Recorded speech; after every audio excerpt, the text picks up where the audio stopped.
last.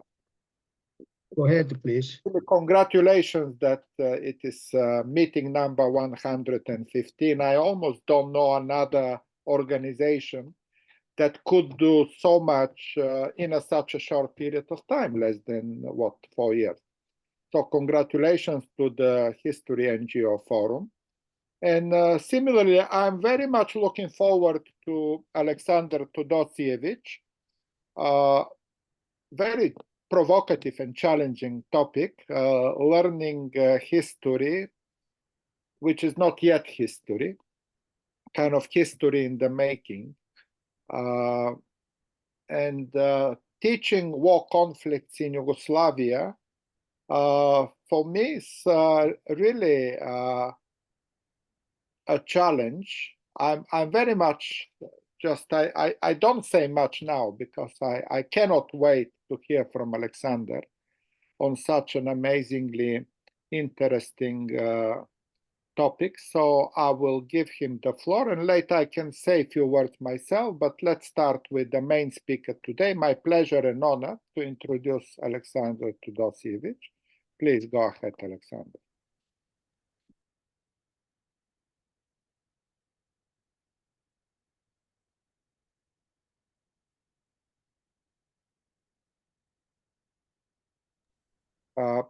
We cannot hear you. Can you check your microphone?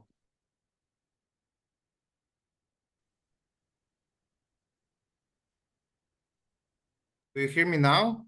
Yes, yes. I'm muted. You hear me now? Yes, okay. Yeah, we can hear. We can Yes. hear. Okay. So, my name is Aleksandar Todosijević, and I'm a president of Association for Social History EuroClio. It's from Serbia. It's a History Teacher Association, and I work as a teacher in elementary school. I'm also one of the regional coordinator of the project Learning History that is not yet history. And I'm very pleased that you're interested in the topic. I will now share the screen with you to open my presentation. You see presentation? It's coming. Yeah, it's coming. Okay. Oh, now it's better. You see, okay? Yeah, would you make it full screen, like, full size screen? Full size. I make full size. I see the full size. It's okay now? Okay. You see the full screen? You can go ahead. Let's I go. see full screen on my laptop. We can see the screen, no problem. Okay. But I would like to give some short introduction about EuroClio work in the region and about our regional association. When I said regional association, and I mean the countries of former Yugoslavia, Serbia, Croatia, Bosnia and Herzegovina, Montenegro, North Macedonia, Slovenia. We are gathering in the EuroClio for some years, but our work started 2003. The war in Bosnia and Herzegovina and Croatia ended in 1995. While the conflict on Kosovo and the NATO bombing of Yugoslavia ended 1999. So after the wars in the former Yugoslavia, group of teachers, association of teachers from Serbia, Croatia, and Bosnia and Herzegovina started under umbrella of EuroClio, started to joint work to overcome conflict through learning about reconciliation. Now, our collaborative work started in 2003, very shortly after the end of all wars in the former Yugoslavia. The situation in the states of former Yugoslavia was extremely tense in that period. One of the biggest challenges was how to teach about recent history, about conflicts. In all countries of former Yugoslavia, teaching was done in different ways. The main problem was the conflicting narratives about the wars of the 90s in former Yugoslavia. It was difficult to believe that we could reach common methodology and for example, to start producing joint teaching materials. But as you see in this timeline, 2008, we published first joint material, Ordinary People in Extraordinary Country. It's workshops that the topic was ordinary life in socialist Yugoslavia, and this was our first joint work. In that period, I was young teacher, but now I'm president of History Teacher Association, and in the beginning, I didn't participate in this project. But 2009, next year, we won Euromed Award for dialogue among cultures. It was just the start. We start with the topic of ordinary life in the socialist Yugoslavia, when we lived together, and 6 years after, 2014, we published new material, also workshops. Once upon a time we lived together. In this material, the topic was first half of 20th century, Kingdom of Yugoslavia and Second World War. So this material is more sensitive the previous one, because there is a lot of issues when we talk about joint history in Kingdom of Yugoslavia and in Second World War especially. But these two materials, we cover almost all 20th century, but in that period, there was too sensitive to talk about a joint project about the 19th war. But of course, we have other activities. We have regional summer school in Serbia, Croatia, Bosnia, all over the region. We networking people together for different countries and started to work on similar projects like for example, EPECT projects. We analyze what teachers in the region want to change when we talk about history teacher education, and more than 80% of teachers want to have tools about recent history, about 19th war. So we started Learning History That Is Not Yet History project, as Veselin said, a very intriguing name. We started 2016, 8 years ago. And this project have two phases. First phase is just the beginning, when we sit together and think about what we can do together. Started with only 4 countries: Serbia, Bosnia and Herzegovina, Croatia, and Montenegro. Without all ex-EU countries. And as a result of our joint work, we create a website with recommendations for teachers. We publish some kind of policy paper, how to teach about the 19th war. This is recommendation for responsible history teaching. These recommendations are available on EuroClio site on English. Maybe someone can use it or read something about it. After that, we 2019. Aleksandar, we don't see the second, third slide. you are still on the first Yes, slide. yes, I didn't Okay. I didn't move slides because everything is one slide. So this is the recommendation.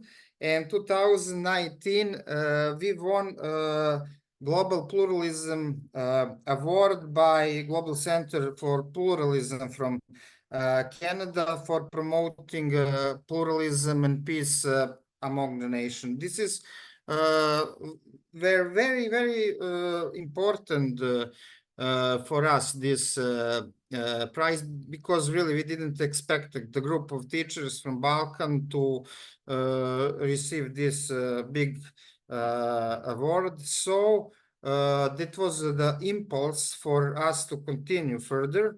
And we started to work on the second phase of the project, learning history that is not yet history too. And now I will talk about this project because it's we finishing, and I will present the materials that we create.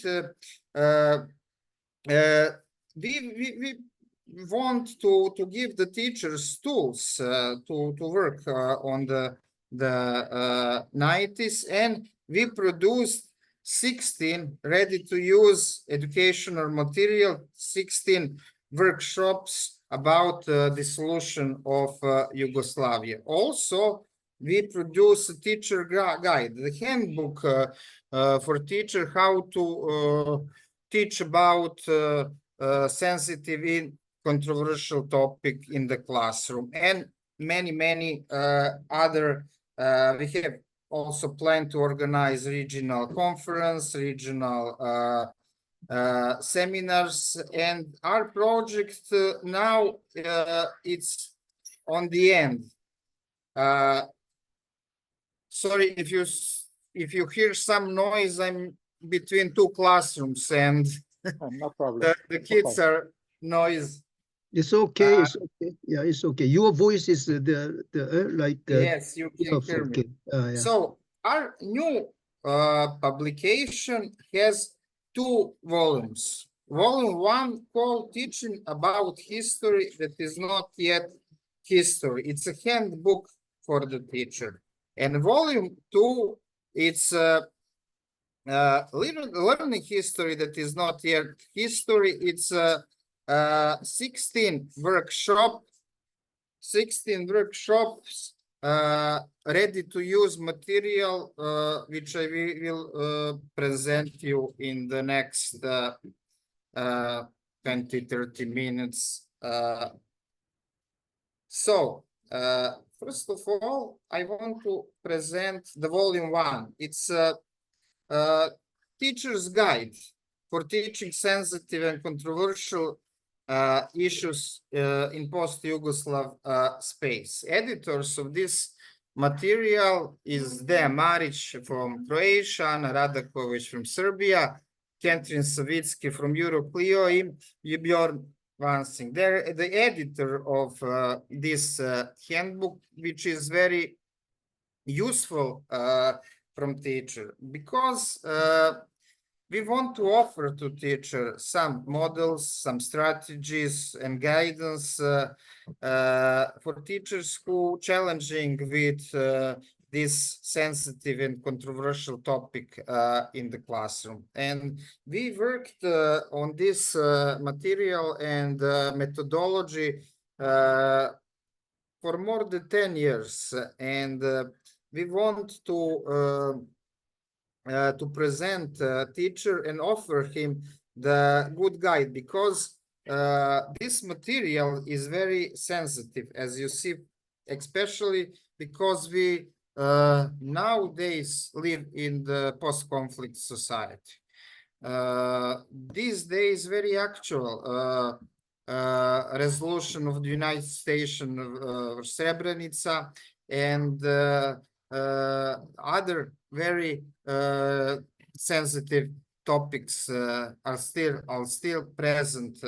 I will just say that next year we will be 30 years of the end on the war of the 90s in Croatia and Bosnia and Herzegovina, but the situation is region is still very sensitive and there is a lot of tensions. This publication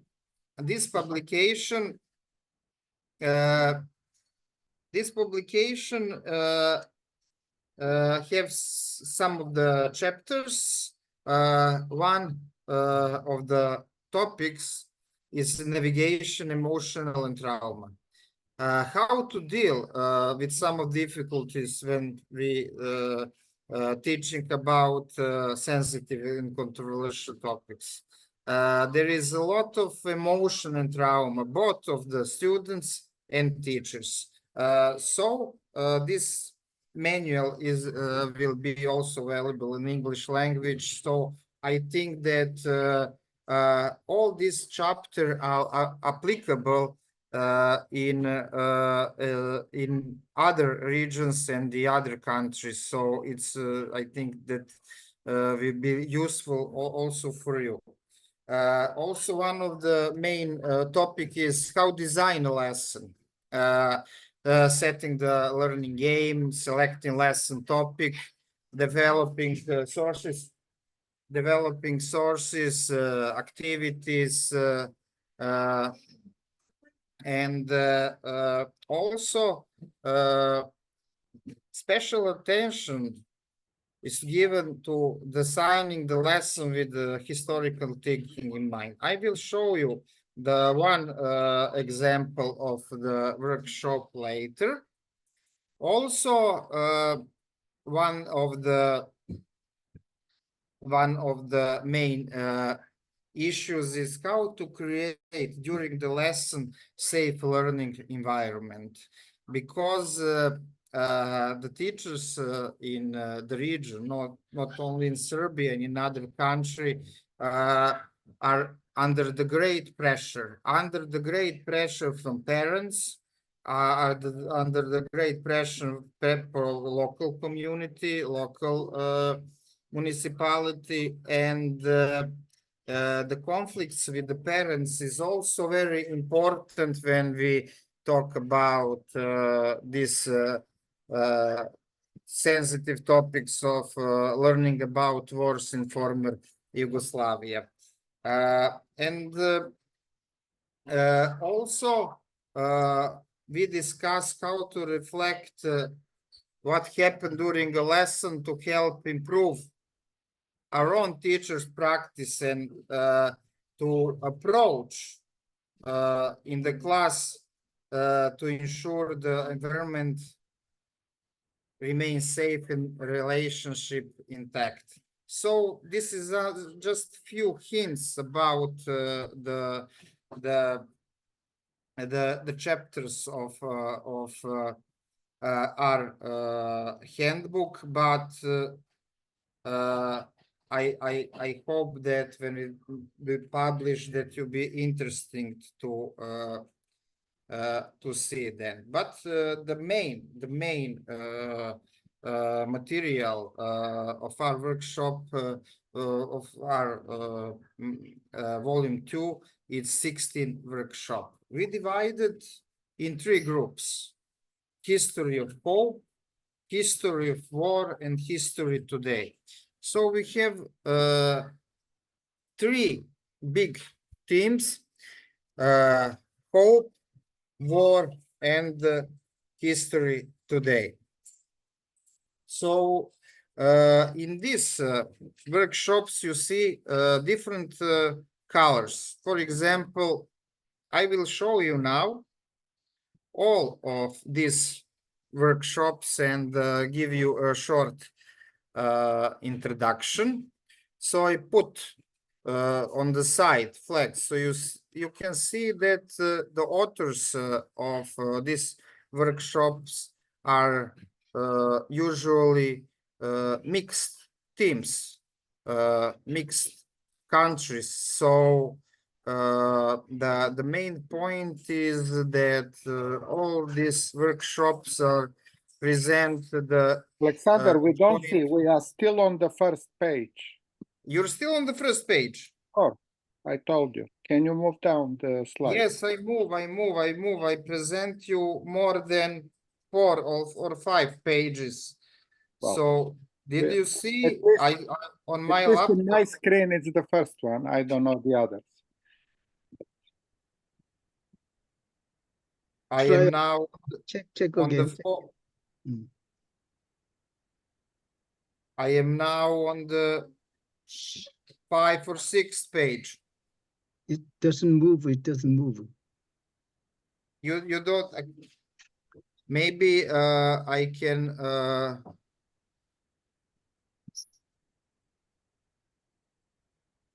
I don't know what to do with this presentation, just to stop and try to Yeah, open try again. again. Try again. Right. Try again. You maybe Sunho can make you a co-host of the meeting.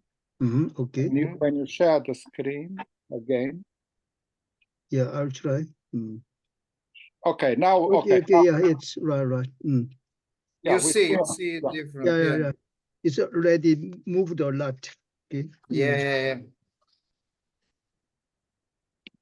Do you see that I move presentation? Yes, now it's good. Go ahead. It's Yes. good. So you probably didn't see this slide when I Okay, present. let's start from here. Yeah, let's Yeah. start. Yeah, it's Yeah, normal. you didn't It's normal. see because I talk about the handbook for teachers, handbook for teachers about teacher guide, how to teach sensitive and controversial topic, and I introduced you to the chapters about navigating emotions and trauma, designing the lessons, what we do during the lessons, about conflict with the parents, and after the lessons. This is the most important chapters of this handbook. So but the main, you didn't miss too much, because the main topic is the presentation of our workshop. This is the something that teachers will use in their classroom.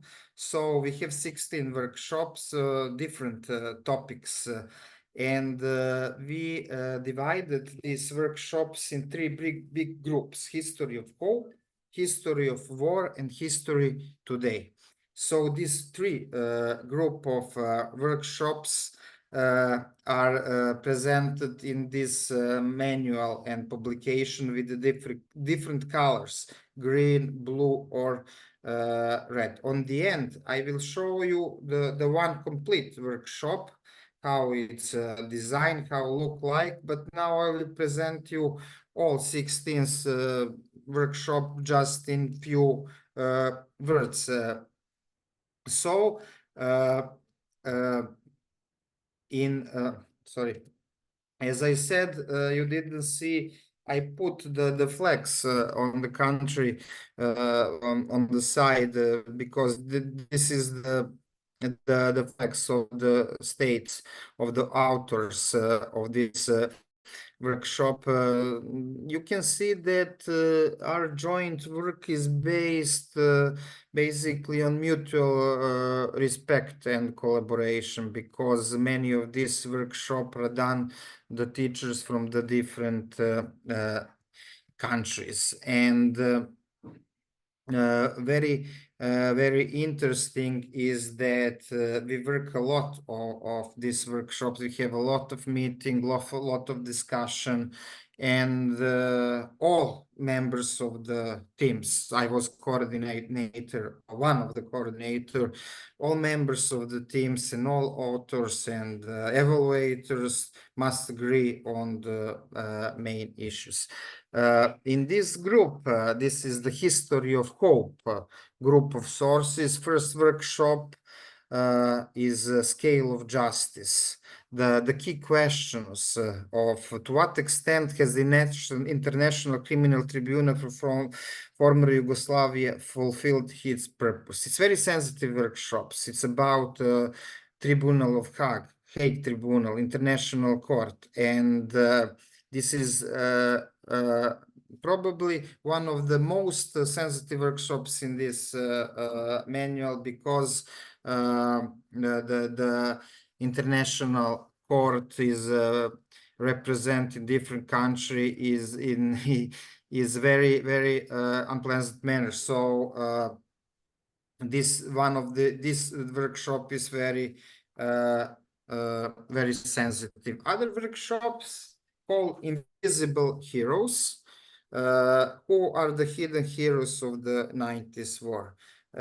These workshops don't talk about military leaders and heroes with the gun. It's a silent hero. It's invisible heroes. Is people who risk their lives to help others, to help people from other nation, from other side. Something like who was the righteousness among the nation in the war of the 90s. This is maybe the real heroes of the war. So in this workshop we talk about the peoples the who risk their lives to save others, which is one of the very interesting topic. Also one of the workshop, this is my workshop about the music, about the propaganda in music, about peace in music, the art. We have several workshops that dealing with the ordinary life. Music is one of the topic, songs, anti-war songs, also propaganda songs. And the key question of this workshop: to what extent was music a powerful propaganda weapon? So music is one of the topic that we dealing with in this workshop. Second, fourth workshop is fears versus hopes. The key question is why was the prevention of war an impossible mission? These workshops is similar to another one because in this workshop we're dealing with the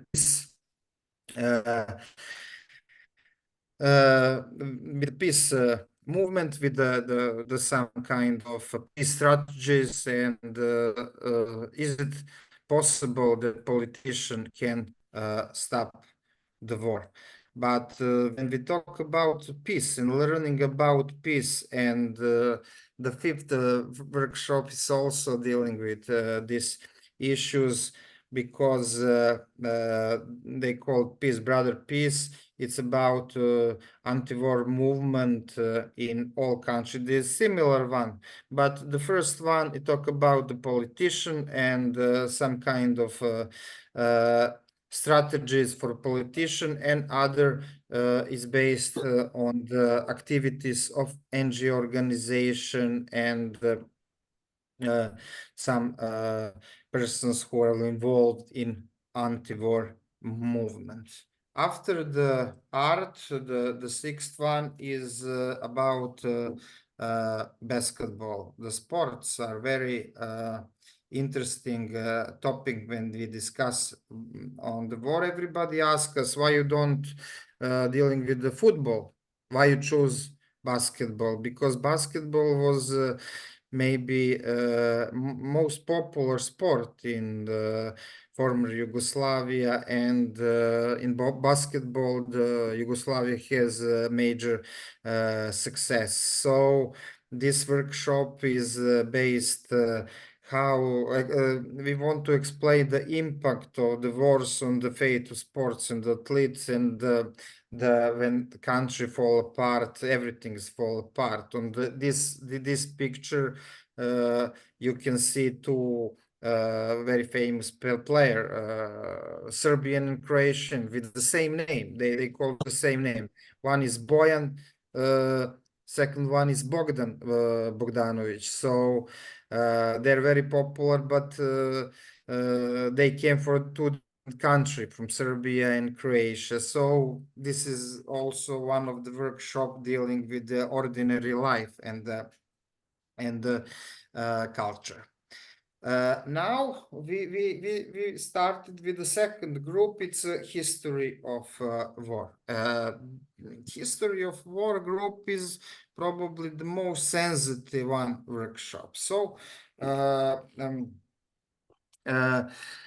one of the workshops is what was the role of UN peacekeeping forces in the War of the 90s, about heroes, silence observers of keepers of peace, about the role of international community and UN in the War of the 90s. Also very sensitive topic when we talking about mass crimes, genocide, what was the role of the UN forces, for example, in Srebrenica and the other conflict situation.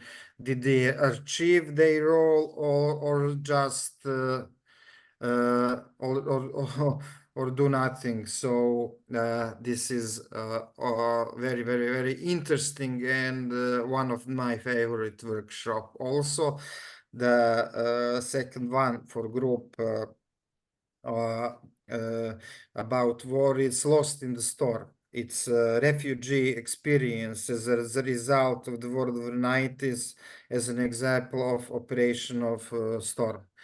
By the end, we on the end of the War of the 90s, we have more than 1 million refugees in the such small country as ex-Yugoslavia. So we are also present today that one of the main issues when we talk about modern warfare and wars are the refugees all over the world, all over the Europe. So we think that one workshop dealing with that problem, and I will show you this workshop because I have it on English language. In the end, I will show you the workshop Lost in Storm. Third one from the group History of War, it's childhood during the war. It's workshop how did the War of the 90s affect of daily life of children. It's a workshop about everyday life and the childhood. It's I might say the old EuroClio team, because we have a lot of workshop dealing with women in the past, ordinary life, but the games, etc. So this is the one of the workshop dealing with the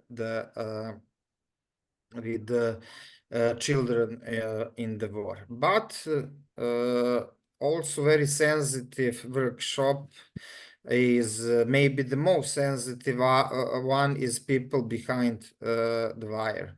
It's about concentration camps in 90s war. So it's about violation humanitarian law on the examples of camps during the War of the 90s. So after the Second World War, the wars former Yugoslavia was the first big conflict in the Europe, and the concentration camps and the camps are one of the issues, because every side in the war has their own camps. So this is the maybe most sensitive workshop, and also they're dealing with these aspects of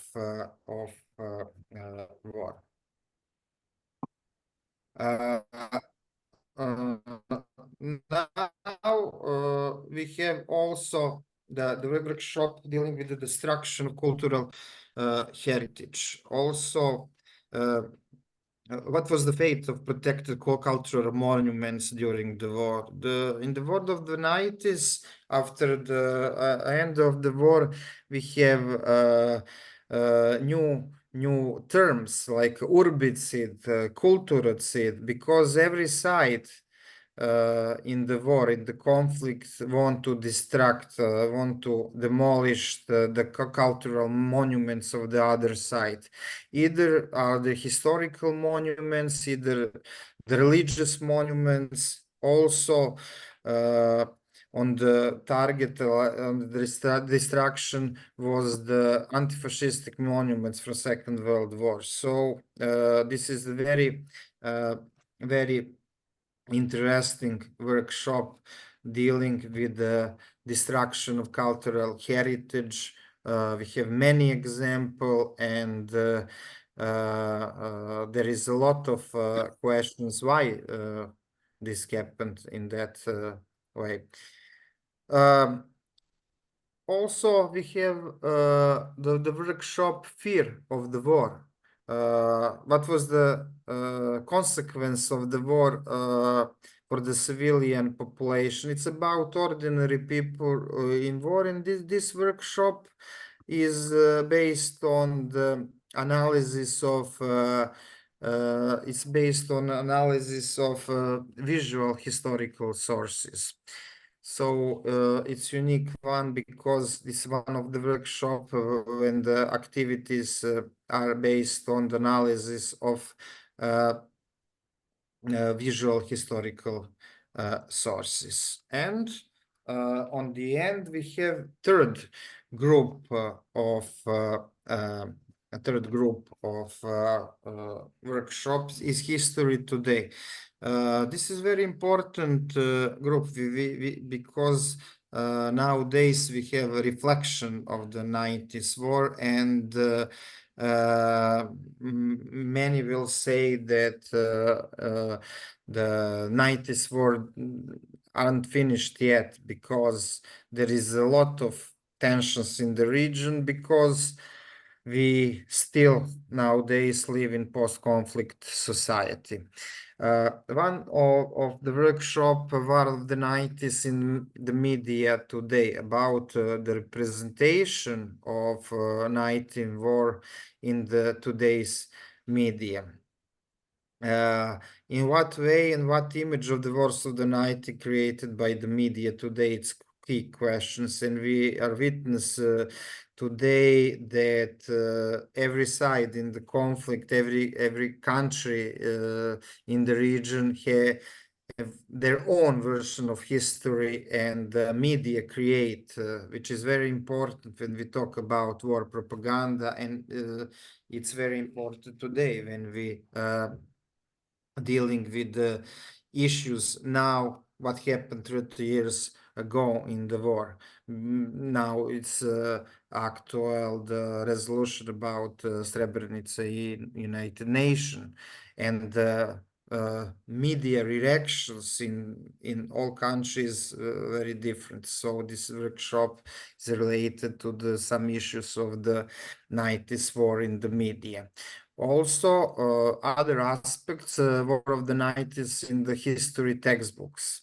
What are the difference interpretation of the War of the 90s in the history textbooks? So the author of this workshop analyzed textbooks from Croatia, from Bosnia and Herzegovina, from Serbia, and there is a completely different interpretation about many events, and we want to show on this workshop that the strategy of education in the countries of former Yugoslavia are almost the same. It's an ethnocentric approach, monoperspective approach, and every country in the former Yugoslavia have that motive of victimization their own people. So very interesting analysis of the textbooks in the countries of ex-Yugoslavia. Second one, or third one about history today, it's story about identities called Yugoslav and others. It's about of identity people who live in Yugoslavia. This workshop shown that there are many identities, especially among people who have mixed marriage or father and their parents are from mixed nations. So in this workshop there is a dealing with the personality and famous persons in on Yugoslav space who present their stories. So also this workshop of identity is part of the group called History today. And we have very interesting title of this workshop, Make Burek Not War. It's about graffiti and the street art. What message do graffiti about the wars of the 90s, the era of the former Yugoslavia, what the message they bring us today? We are witnessed that there was in the center of the Belgrade, capital of Serbia, huge graffiti of Ratko Mladić, convicted war criminal, and we have some kind of street fight because of that graffiti. The graffiti and street art, murals, and artistic expressions on the walls in the cities of ex-Yugoslavia is the topic of this very interesting workshop. And we can open a lot of questions when we discuss about how is history, recent history represented today in the countries of former Yugoslavia. This is the, I briefly present you. I think that we have still time to discuss about, on the end, I want you to show you the example of the one workshop, Operation Storm. So I will stop sharing this screen, and I will open the PDF. I will open the PDF and show you the example of one workshop, just to find zoom fit option. All the workshop which I present you is basically made by the same model. I will. Oh, I just. So on the beginning, we have, of course, title. We have duration time. 90 minutes, for example, this workshop, 2 school classes or 1 school classes, and the age level. Basically, most of these workshops is for students from gymnasium, for the secondary level of education, 17, 18 years, but of course there is a workshop dedicated to the students of the elementary school. But every workshop have some kind of time, duration time, how many classes we can provide this workshop. Also the age level of the students, which is very important, because Operation Storm, it's the workshop about the refugees, and it's appropriate for secondary level of education in the region. It's students 17, 18 years, the final grades of the secondary schools and gymnasium. Every lesson have key questions, aims, objectives. This is the first page. Also, on the next page, we have activities. How teacher will dealing with this workshop on the classes. So, for example, this workshop Lost in Storm has introductory activities, 10 minutes. You can see what is the activities. For example, main activity, working with group, working with sources, and closing activities 45 minutes. So on the first class, teacher have some kind of introductory and provide main activities. On the second class, they provide closing activities. I'm not read you all of this, but you can see also very important. Every workshop has a historical context. We cannot deal with sources.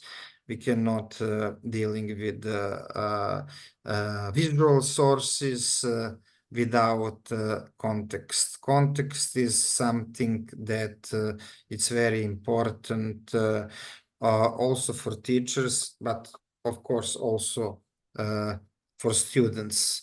So we have context, and this is about Operation Storm case.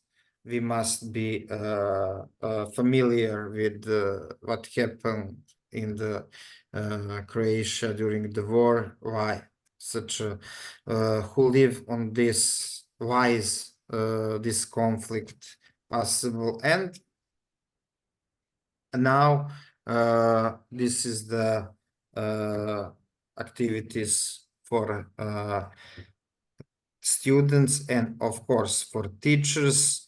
This is introductory activities about refugees, definition by UNHCR, who are the refugees, their rights, and introductory activity to its analyze of the photo of the refugees of the operation of Storm. And then we have main activities with the groups. We have group Children in Storm and sources. Sources, sources, sources. This group had a lot of sources teacher can use, and by the end, it's of course task what to do with these sources. Students usually asking questions or writing some kind of answers. Group 2, it's family stories. First group is children. Second group is family stories. Sources about families. Also, you see these barcodes. It's students can reach with their mobile phones and find more text and the sources. Also, on the end, it's questions for analysis. On the third group is the refugee issue and the life of the refugees after the war. What happened after the war with the refugees? Also, we have sources, personal stories of different refugees group, and on the end there is also the question for analysis. And fourth group is justice for the victims and prosecution of the individuals who are responsible for Operation Storm, because there is also very controversial issues, because the generals who are in charge on this operation, first they're convicted on 80 and 24 years in the criminal court, and after they release on freedom. And this is very controversial issues in the Tribunal of Hague, and many that is the title, justice for victim they have justice. So this is about the witnessing on the trials, and opening that controversial issues about justice in the in this topic. Also, in the end, questions, and the final part, it's some kind of after presenting sources on the second class, and discussion and analysis of the sources. This is the some kind of final task for the students, and I expect we are in the final phase of publishing these workshops. They are all translated in all languages, former Yugoslavia, also Slovenian, Albanian, Macedonian, and of course there will be available on English language. So we expect very soon that the final material will be presented and published on the EuroClio website. Thank you very much. Very impressive work, Aleksandar. Really, my appreciation for this amazing project. I must say, what was missing in because it's good to put this into a bit of a historical context. After the Second World War, within the Council of Europe, I think, there was a project of common history teaching, and that helped a lot the reconciliation between France and Germany, historically rivals and enemies for many years, for many wars in the 19th and the 18th century. And that project did work. And in fact, if you look today, 75 years later, the relationship between France and Germany are very amicable, and everybody studied the same history of the Second World War. There is no controversy about the history of the Second World War. And you are very correct that it's kind of a very, as I said, intriguing topic, because historians say that some time needs to pass before we make the final judgment. Some people even say 100 years is a good time to evaluate someone who, let's say, Lenin or Stalin in the Soviet Union. Now, 100 years later, what exactly do we think about those people? Because obviously, ideologically, historically, the judgments may change from time to time, and Stalin is a perfect example, the hero of the Soviet Union of the Second World War until he died in 1953. Later, a lot of crimes were discovered, and he finally was put into the kind of more or less unbiased, correct place. I will say the same for Churchill, by the way. Churchill is someone who is really admired in England, but if you are in India, and I am in India, you will see a totally different angle to Churchill as someone who was extremely racist. He denied Gandhi. He was saying that Indians are second-class people. He even didn't want the Indians to serve the British army during the Second World War because he mistrusted Indians. Against his general, by the way, the generals were telling Churchill, oh, these are very brave soldiers, they fight for us, we should use them. And Churchill was still suspicious about them. And you are right that that's why I admire your project, because you put this into the kind of very short historical time, only 30 years since the conflict in Yugoslavia. We are what, 2024, exactly, about 32 years. But you already have the ambition to make the history unbiased, to make the history acceptable from all points of view, as I understand correctly. So in other words, the historians in Slovenia, in Bosnia, in Macedonia, in Serbia, they all agree with the content of the workshops. In other words, every child, every student will study something which is already into the framework of agreement of the historians of Serbia, Croatia, Bosnia, Macedonia.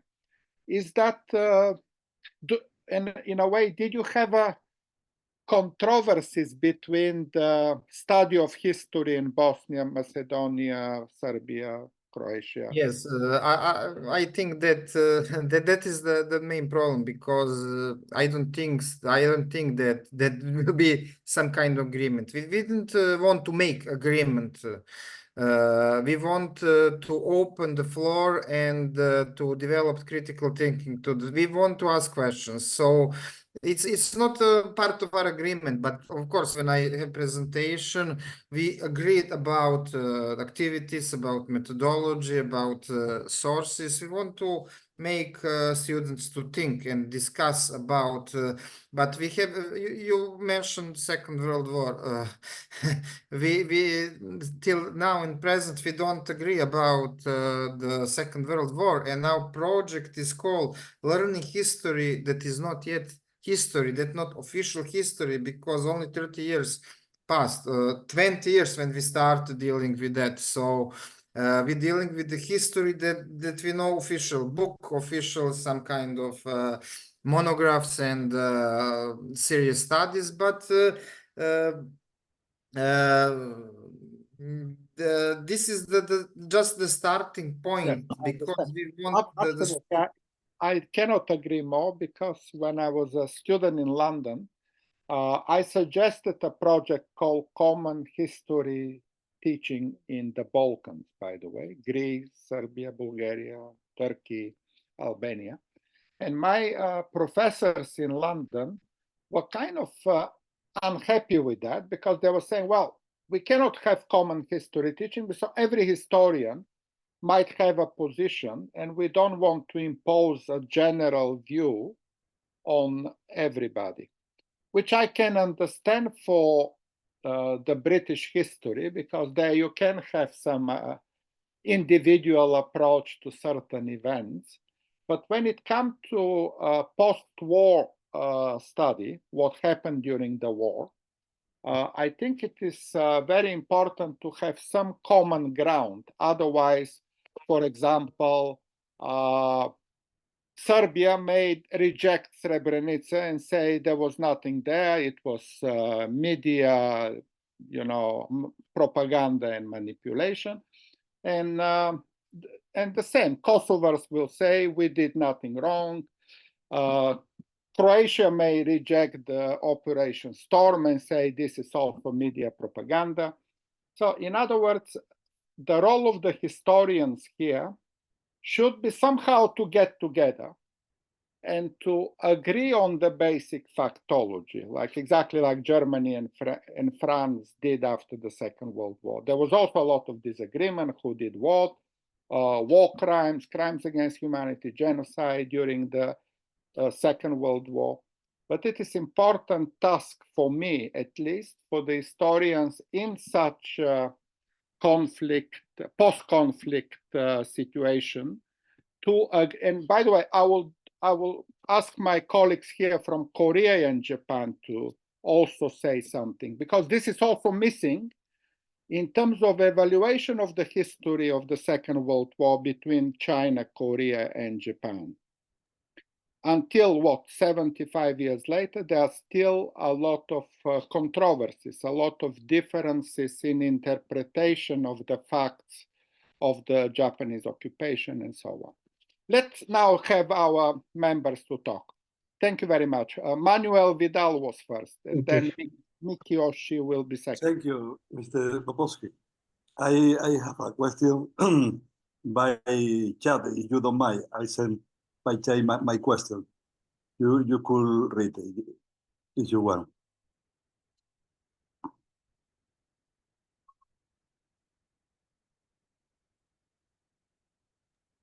No, just unmute, please.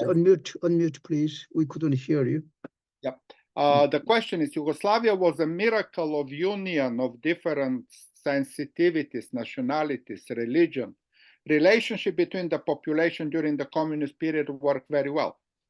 With what sense did the world link to the United States put the poison of division that had so many tragic repercussions on a population that from one day to the next began to confront each other?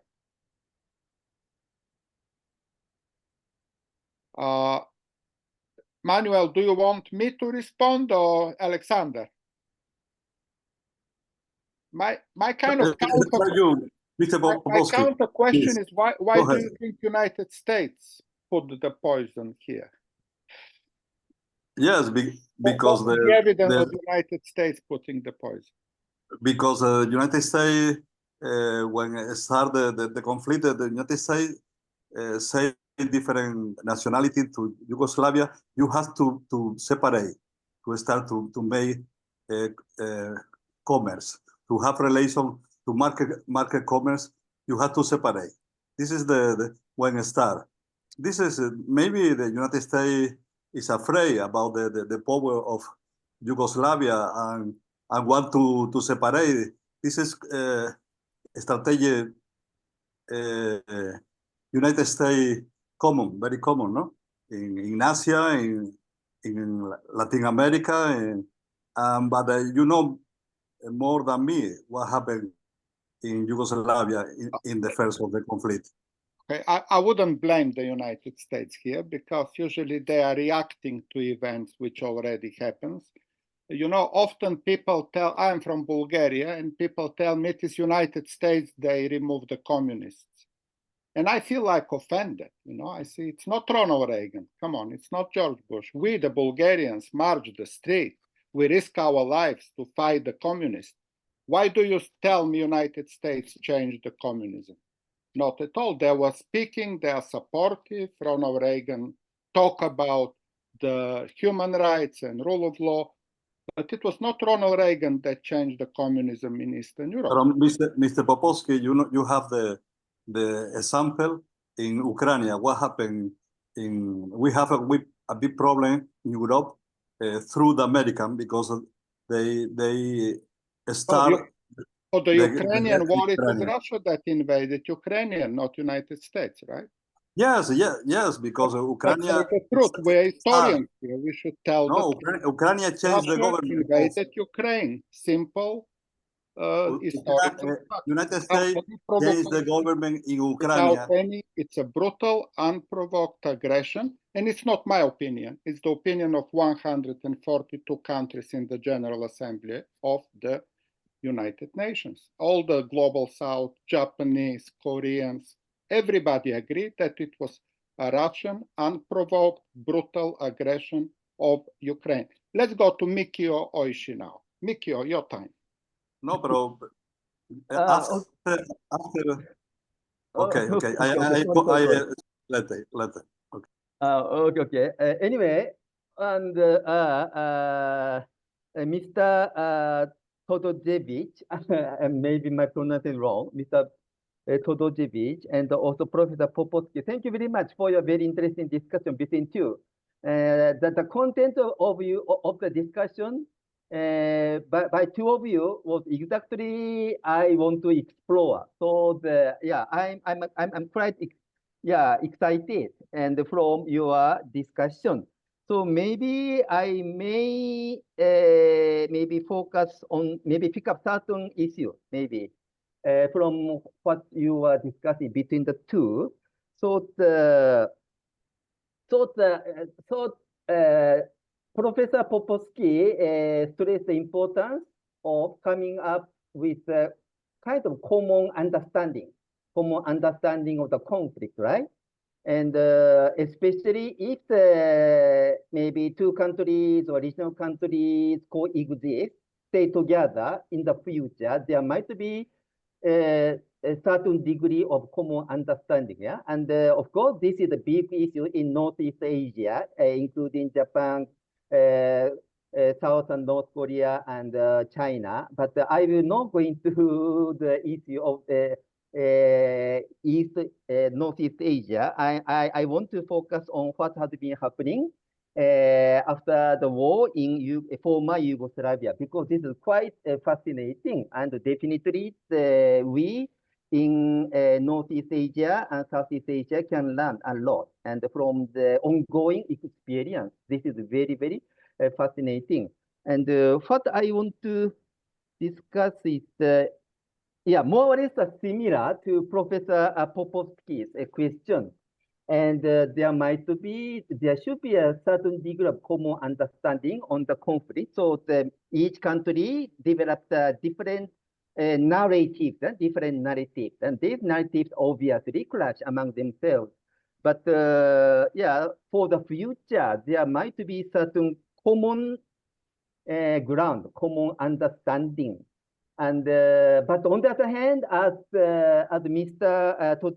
Todosijević suggests, still there's a disagreement, yeah, and this is quite understandable because each country is in the process of the restoration after the war, restoration process, and then in that process, patriotism,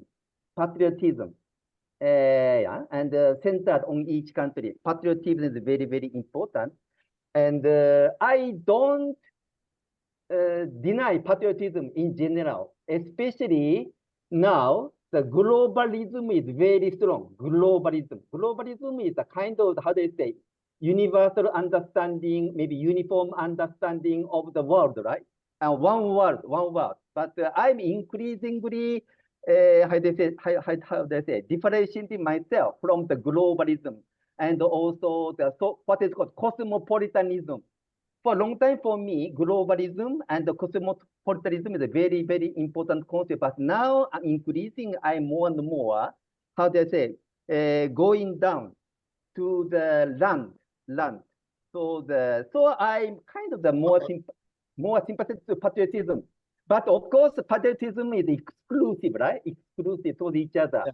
So recently there's a new concept of matriotism. Matriotism is the motherly love for the country, motherly love the country, in contrast to fatherly love for the country. So I'm thinking about maybe potential of matriotism. This one can also take into consideration the histories of other countries. And so I was just thinking about the potential of this matriotism, and of course, each country from Yugoslavia is still in the process of the reconstruction of the country. But anyway, and this is basically my observation. Thank you. Thank you very much, Mikioishi Sensei. Aleksandar, do you want to react to this comment about nationalism, patriotism? What is the difference? Yes, I want to also refer of the first question, because if you want to talk about origin of the conflict, it's too deep, and it's not only religious conflict, it's of course national conflict, and deep in history. Of course, there is a lot of influenced by international community. I don't say that the United States played a major role. Maybe now on the Balkan, but in the past, the major role play maybe Russia or European Union countries of the Western Europe. But the most important thing, yes, it's nationalism, because the Balkan state have very late their national states. In the late 19th century, they have independence from the Ottoman rule, and beginning of 20th century, Yugoslavia was created after the First World War by willing of the Western forces of Entente who win the war, because they needed a big country on the Balkans who will stop rising Germany and Austro-Hungarian. But in the socialist period, there also the national tension between the people, and there is this is the Yugoslavia country never create the Yugoslav people. We don't have Yugoslav, the people. We have very less number of people who think for the same. They're Yugoslav. It's from the mixed marriage, but every nation in Yugoslav country have their whole strong sense of the patriotism and national identity. So we have one workshop about identities. Maybe in this workshop you can find the best answer. But situation is very complex. Why all this happened? There is a lot of causes, and now when we think from some distance, we figure out that the process of dissolution of Yugoslavia is not finished yet, because we didn't finish all. There is a complex situation now in Bosnia and Herzegovina. There we have different entities, particularly two states in one state. Also, there is we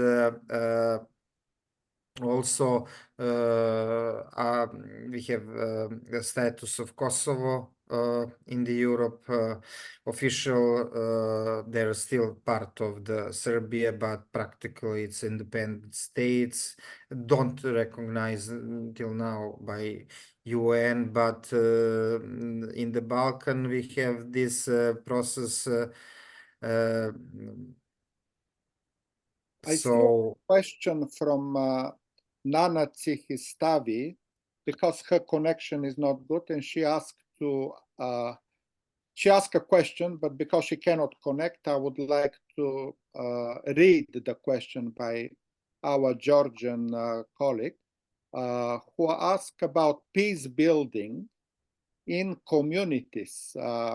Maybe, Aleksandar, you can see also the question in the chat. What is going on peace building in this publication on community level, society, and government?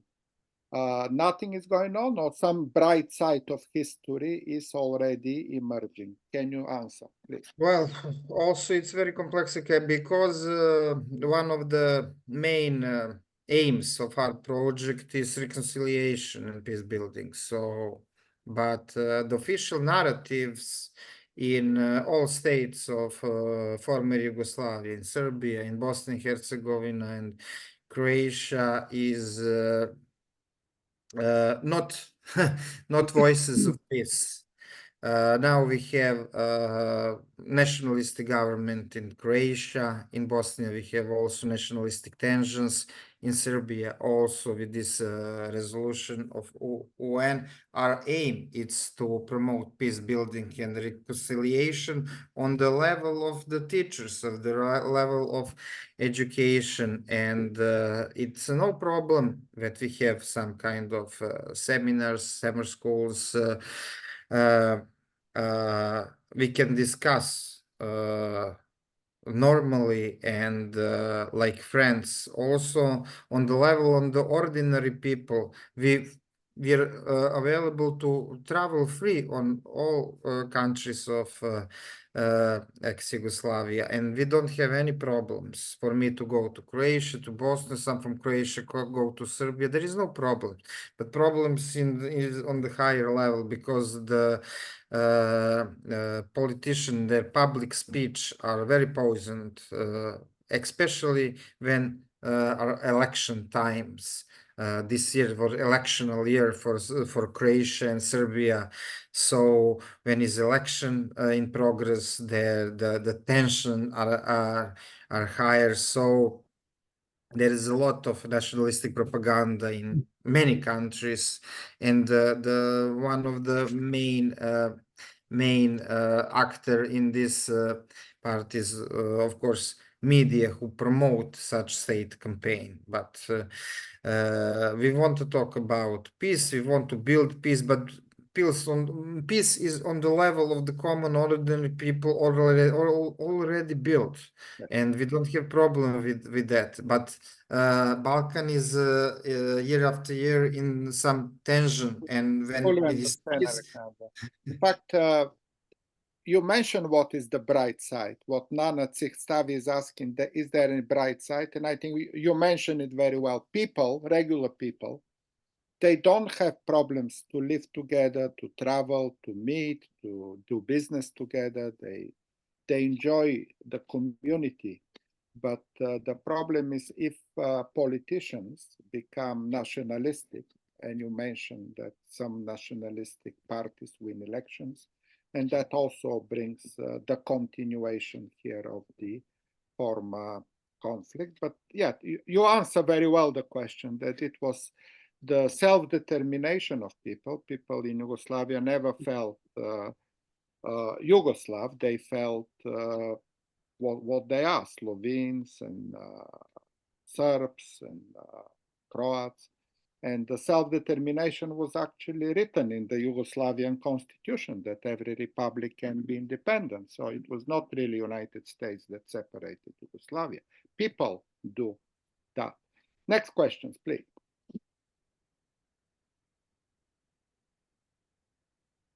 I don't see any hands up, but if somebody wants to unmute and speak, please go ahead. Professor Chong Lee, okay, from my just Yeah. let me introduce she's a newcomer, and Dr. and the Professor Chong Lee is my History NGO Forum a regular member and the advisor, and you know she is the Minister of the Gender Equality and the Family of the Republic of Korea. Okay, and she is an expert also the historical conflicts and all this history education. So I welcome Dr. Lee to our forum. Okay, Thank you, Song. Yeah. Thank you, Song. I'm not that expert. I'm an ordinary person who loves peace and reconciliation personally. But we are going to have some kind of meeting in Sophia University in the end of June and the beginning of July on the issue of the comparison between Northeast Asia and the former Balkan countries. So when I preparing some kind of a meeting with all of you. So one question I have in mind is that because in our school textbook, we always emphasizing the leadership of Tito, or the Yugoslavian great political leader. So just after his passing away, because usually there are some global setting always. So within the certain global setting, in Korea also experienced hot war during the Cold War setting. So so some countries are drifted into more tragical situation comparing with other countries. So my question is that how such the wonderful country as Yugoslavia who had a great leader, came into drifted into such a disintegration and also very tragic confrontation among each other. So I don't point it out with the external player only, but according to your understanding, what made own Yugoslavia? I just visited Romania recently. I arrived the day before yesterday from Romania. And that comparing with the other Eastern European countries, not only, but the Yugoslavia is very peculiar to drift into such a tragic 90s momentum. So that was, I want to share your understanding. And the second is not question, is the accomplishment, because I really appreciate your wonderful working as a EuroClio, who try to build up such a history teachers network and develop guidebook for the teachers in that with such a tragic confrontation. So, and also you started very right questions, make the teachers and also students to be more sensitive on their own understanding of that experience. So, and also try to build up, not guided, but try to build a bottom up reconstruction of the history as it is. So we don't have that kind of good example in East Asia yet, but I learned a lot from your approaches and experiments. So thank you for that. Yeah. Very, very good statement and very good question as well. Aleksandar, do you have something? I will try to answer. Yes, Tito was a great leader and Yugoslavia was a beautiful country, but also there is the other side of the story. Yugoslavia was the communist country. There is no democracy in that, and while Tito was alive, he ruled with Yugoslavia with strong hands, but very authoritative. But after his death in the 80s, there is a lot of process going on not only in Yugoslavia, in Europe. It's end of Cold War, the fall communism in Europe. The communism fall in Yugoslavia very peacefully, but the disintegration and separation of the country was very, very heavy, and there was a war. Probably the most important things that happened. The Yugoslav was a communist country, but they never made the Yugoslav people in this country, or very people who live there with strong national feelings. This is the very maybe the major reason for Yugoslavia apart. We have three religion, 5, 6, 7 different nation and minorities, and there is no change neither in Kingdom of Yugoslavia, neither in Socialist Yugoslavia to make democratic and multi-ethnic functional community. And for my point of view, it's very important to look all the angles, historical angles, religious angles, diplomatic angles. Also, we must realize that there is a great influence by the international community. Yugoslavia started as with Soviet Union fall apart in 1991, and there is always have the peaceful solution, but people from Yugoslavia decided to to war, to have fight with each other, not to have peace. But also the ethnic structure of Yugoslavia is very there is a lot of diversity, because the Serbs who live, the majority of Yugoslavia, live in 3 and 4 republics. They in the Croatia, in the Bosnia, and in Serbia.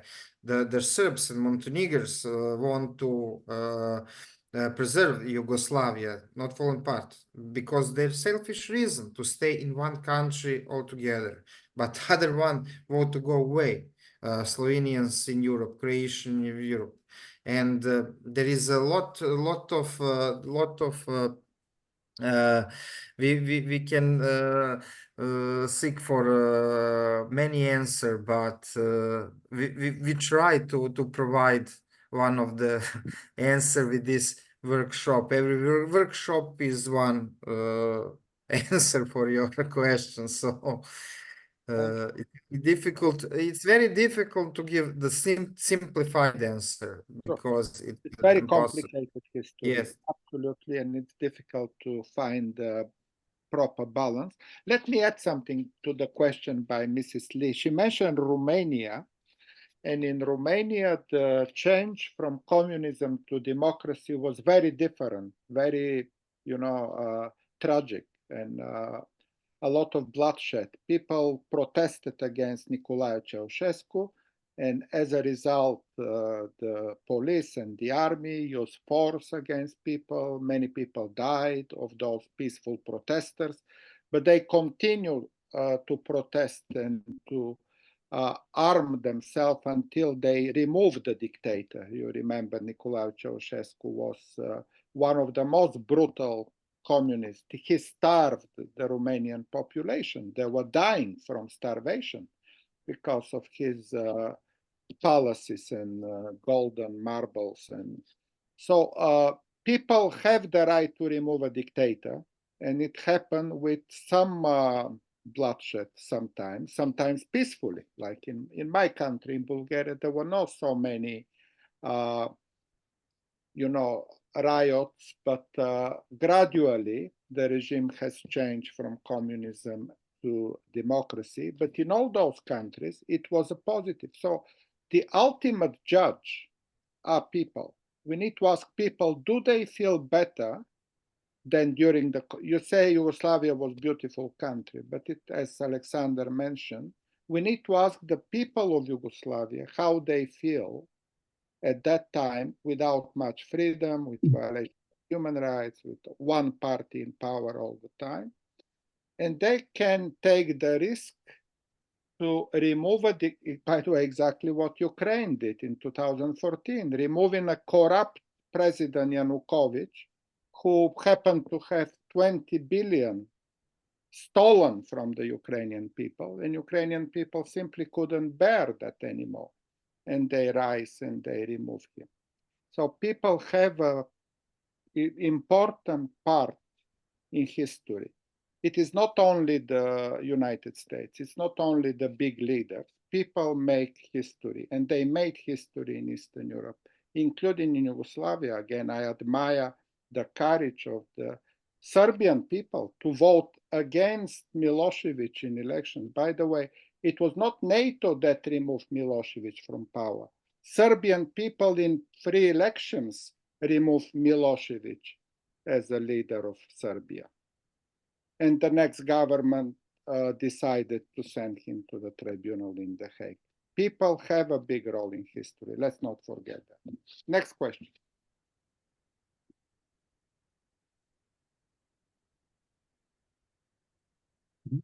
Oh, by the way, there is a question in the chat from our good friend, Aleksandar, who says that crimes against humanity, genocide do happen, and they need to be told. Teaching about this truth is important, but the problem is, do we have consensus about what happened? Again, very, very good question. And if we are presenting facts, whose facts are we presenting? Is there a need to agree on this first before we move on and we present all the sites and ask the audience. I fully agree with it. I think it is the task of historians to find the balance of the facts and to talk about the facts as they are, kind of dispassionately, in a not biased way. And only then that history remains. Again, as I said earlier, it might not happen quickly. It might take some time, like the judgment may come 100 years later.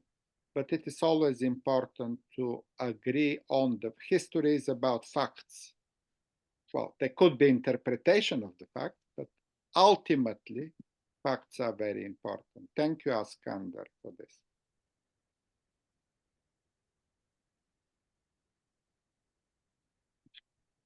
We have another, 15 minutes, so please. Okay.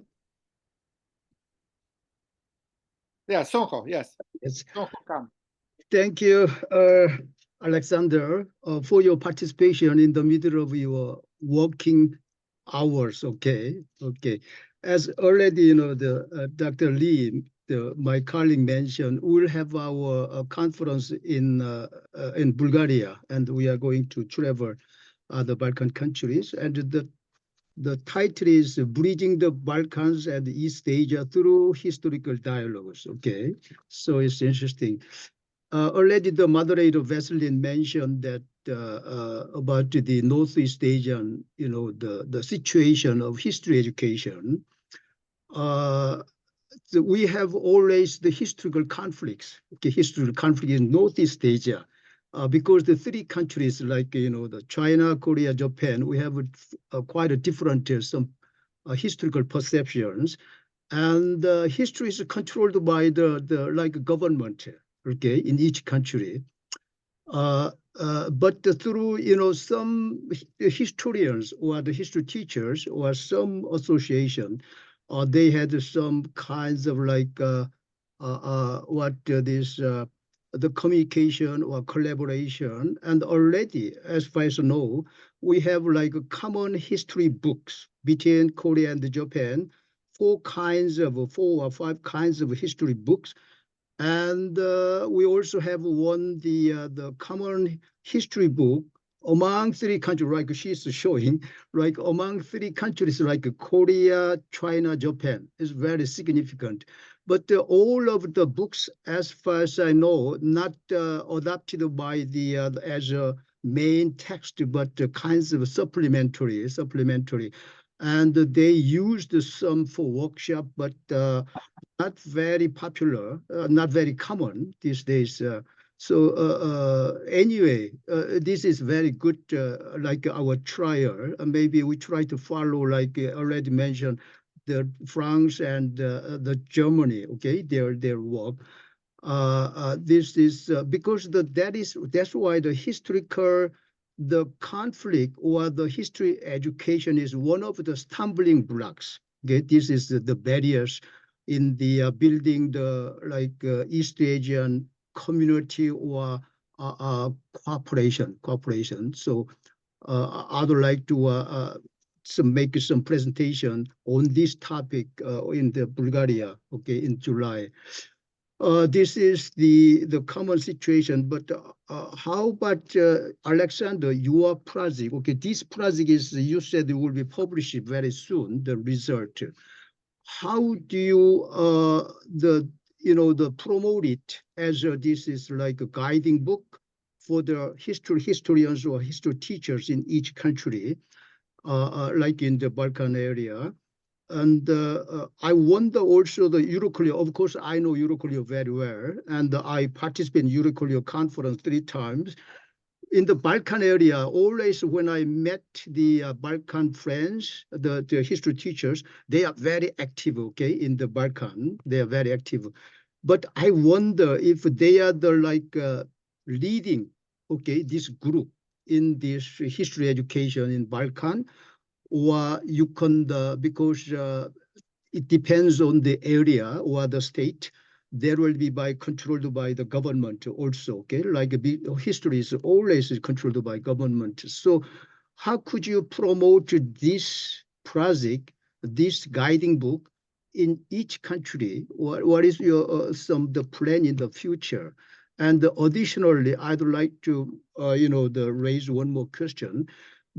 Particularly Serbia is very close to China. Okay, recently the Chinese President Xi Jinping visited the European countries, and he has a special some kinds of like a ceremony or some relations with Bulgaria and the Serbia. So would you if you can explain a little more, particularly in the future the Serbian relations with the EU, because Serbia maybe want to be a member of the EU, or what is your relations with China, because China is one of our this area, East Asia, so we are very curious about it. Okay. Thank you. Please, Aleksandar. First of all, about promotion of the material, yes, we expect till summer that will be published. Of course, it's additional teaching material, and of course the government, all government in the region are very strict when we dealing with the past. They have textbooks, official textbooks. This is the main material for teacher, but of course we will promote through our network to seminars, conferences, and teacher from the Balkan will be know what we are doing, and the publication will be free, available on the internet, and everybody who want to work different or teach multi-perspectivity, unbiased history, have opportunity to use our material.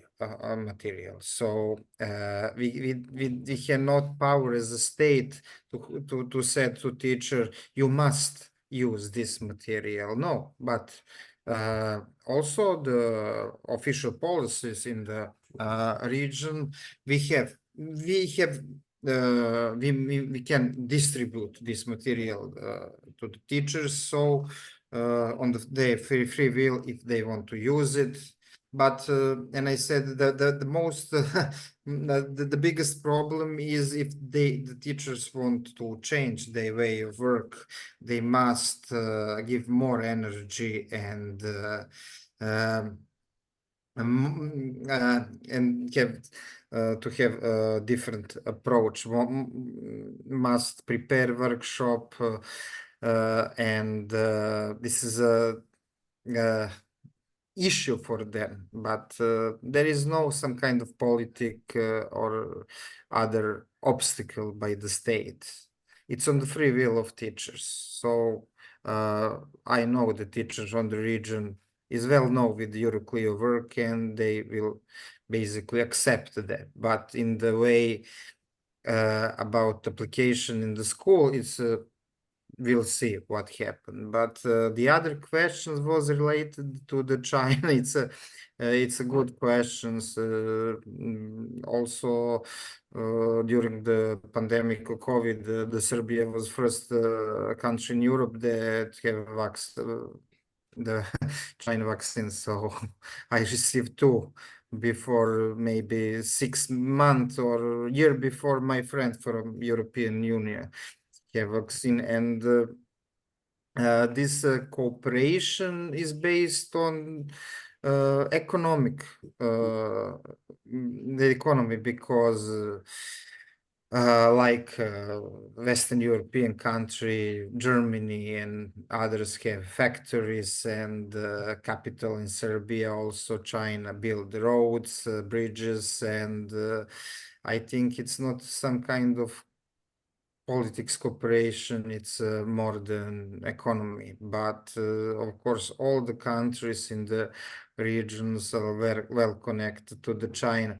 But also we have history during the NATO bombing, because NATO bombed the China embassy during the NATO bombing, and 3 people killed in China embassy. NATO said, oh, we didn't know, sorry. we have old plans. We did not, which is very stupid explanation.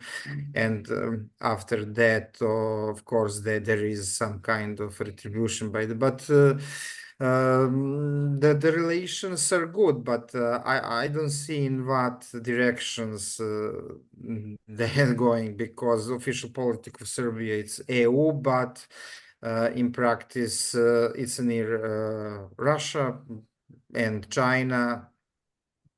I don't know. We'll Thank see. I see another question from our good friend Aleksandar. The war in the Balkans happened just 32 years ago. Most of those that survive are still alive with us today. Have the wounds of war have been completely healed? What have been the most important way of moving forward for the people living there, especially in countries like Bosnia and Herzegovina? Can you give us a bit of a good example how reconciliation between people produce some peace building? Or we understand it takes time, but still, I think we haven't heard of some atrocities, at least some killings. Well, there are tensions. There might be some speeches between the communities in Bosnia and Herzegovina, but at least it looks pretty peaceful for the last 25 years. Yes, it's peaceful, and after the war, there is no much atrocities between the people, because, for example, also there is different perspectives, because for people in Serbia, I live in Serbia, we didn't participate directly in the war. War is on the local area, the local communities, and as I said, we have millions of refugees, many. Serbs, Croats, Muslims went their houses, and many of them never came back. So when we talk about reconciliation, we must talk about establishing life after the war. But we have migrations, and nothing really happened on that level, because many of refugees never came back to their homes, especially for Serbs in Krajina, also in Bosniaks in eastern Bosnia and Herzegovina and other places. So, but maybe, yes, more than 30 years passed, many of us there are, but now I was, during that period, I was in the high school, elementary school, high school, on the student, but many younger people, they for me that is the problem, because we who live in the Yugoslavia, we know each other very well, and we have a lot travel, friends, and we never been in war, for example. Many friends. In your workshops, we saw also some good examples of bringing people together through basketball, through some art, children, if they come together and they play together and they write graffitis even about love, about peace, and not about war. So again, my admiration, Aleksandar, for the workshops that you created, because I think this is the best example of peace building when you try to bring together the children from all parts of former Yugoslavia and to bring them together to play together, to learn to read and all of that. And most of the workshops, apart from few that addresses the genocide and the tribunal, the rest of the workshops represent the future of, and by the way, I want to add something to what Sun Ho Khan mentioned earlier, the membership in European Union. You know, a lot of countries in Europe were also in a conflict for many years. Let's say Scandinavian countries, Sweden and Norway and Finland, have been fighting wars all over the history and centuries. And once they become members of the European Union, part of the same union, that helped also to understand that they can live together. They can remove the passport. They can travel without showing visa, without showing passport. They can have the common currency. And the European Union project, long term, worked very well for the peace between the members of the European Union. So if I may guess that once the so-called Western Balkans, Slovenia and Croatia are already members of it, but once Bosnia, Serbia, Macedonia become members of the European Union, that will also be a strong stimulus, strong step towards resolving the past conflict between those countries.